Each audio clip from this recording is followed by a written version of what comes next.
Ավելի այդպես սարսափելի հարցեր տայիք։ Քննարկման սկզբում թվում էր սարսափելի հարց, այդպես էլ չի հնչի, ու ամենասարսափելին դպրոցների օպտիմալացման թեման կլինի։ Լևոն Մկրտչյանն անընդհատ կկրկնի. օպտիմալացում չէ, ռացիոնալ լուծում ասեք։ Այսօրվա վիճակով դնալ, թուրը կտրել եւ այսպես աճ ու ձախ բաներ չեն կարող։ Աճ ու ձախ չեն կտրի, բայց որտեղ պետք լինի, ասենք, կոնդում, այդ օրինակներին անընդհատ նշում, շենքը կրթական այլ նպատակով կօգտագործեն, ռացիոնալ։ Ցավոք սրտի դեպքեր ունենք, որ դպրոցը փակել ենք, հիմա հյուրանոց է աշխատում այդ դպրոցի տեղը կամ չգիտեմ ինչ է դարձել։ Դրանք պետք է բացառենք։ Քրդական համայնքը ներկայացնող Կնյազ Հասանովի առաջարկը պահանջի պես հնչեց, որտեղ ինչ կուզեն օպտիմալացնեն, իրենց գյուղերը թող շրջանցեն։ Մեր ազգային փոքրամասնության գյուղերում այդ հարցը չաներ։ Մեծ խնդրեմ ունենք ընդհանրապես հատկապես Արագածոտնի շրջանում։ Դպրոցները, որոնք կան այդտեղ, նոյեմբերից փակում են, կողպետը պարզ խոսենք, մայիսին բացում են։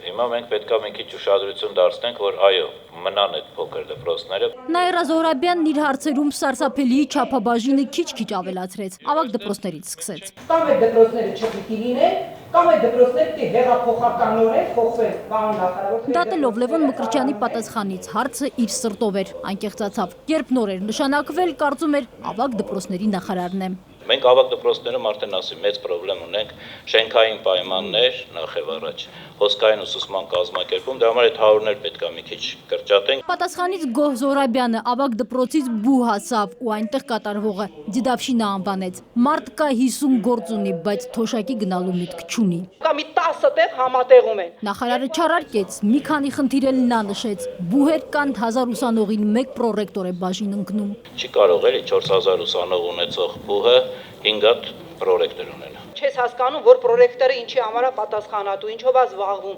Բուհերը նախարարի շրջաբերականն են ստացել պահանջով, ծանրաբեռնված գրաֆիկով աշխատողը ամբիոնի վարիչ չպետք է լինի։ Դա ասաց ամբիոնի վարիչ պատգամավորների ներկայությամբ։ Ամբիոնի վարիչը դիտարկեն ոչ միայն իբրև գիտական, այլ նաև վարչական աշխատանք։ Գիտական էլիտայում, գիտական կրթական էլիտայում ստեղծված է ձեդավշինա։ Չեն կարողանում։ Համաձայնեմ, եկեք պայմանավորվեք մեզանից սկսենք։ Ես անցել եմ ժամավճարի 0-ը չեմ վերցրել, կոչ եմ անում ազգային ժողովում, բոլոր նրանք, ովքեր ունեն այս բանը, անցնեն այդ ձևաչափին։ Կոչ եմ անում իմ բոլոր գործընկերներին, ովքեր ներառված են այս կամ այն բուհի խորհրդում, դուրս գան։ Երբ կրթության նախարարն ավարտեց 3 ժամանոց հաշվետվություն քննարկումը, հերթի կանգնած նախարարները ծափ էին տալիս։ Մեկն առաջարկեց նույնիսկ ցուցազնագիր դիմել Լևոն Մկրտչյանի ռեկորդը գրանցել։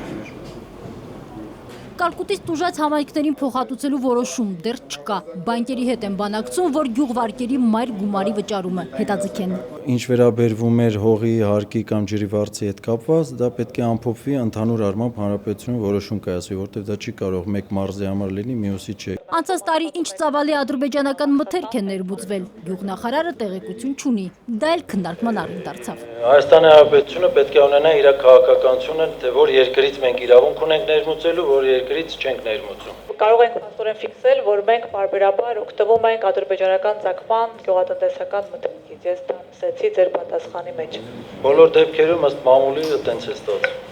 Բնապահպանության նախարարը եկել էր հիշեցմամբ, անտառը փայտանյութի բիզնես չէ։ Ապօրինի ծառահատումները կանխելու համար անտառի կառավարման միացյալ համակարգ կստեղծվի։ Շակե Ղազարյան, Արմեն Շահոյան, ժամը լրատվական։